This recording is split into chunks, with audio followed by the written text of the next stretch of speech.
Itong gagawin natin, itong Honda Odyssey 2008. Palitan natin ng wheel bearing. Yun o. Ingay, ito yung bago. Litro ba rin? Ulan. Yan, tanggal na yung bolt dito sa brakes. Sa loob, may mga bolt. May caliper. Ayan na natin, layan natin.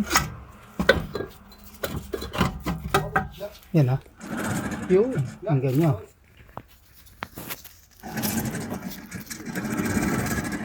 Wow. Gana yung brake rotor, yun o.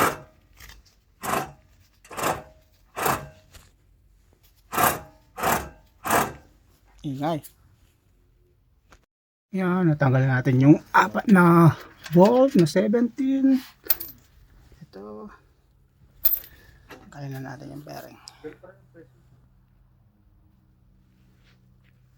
Yan, natanggal na natin tong luma. Tingnan natin yung ingay. Tingnan.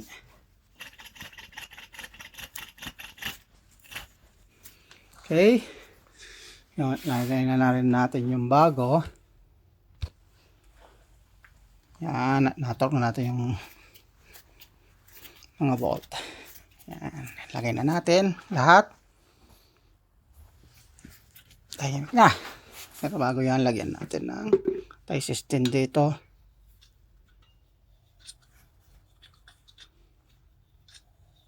Okay, maraming salamat sa panonood. God bless.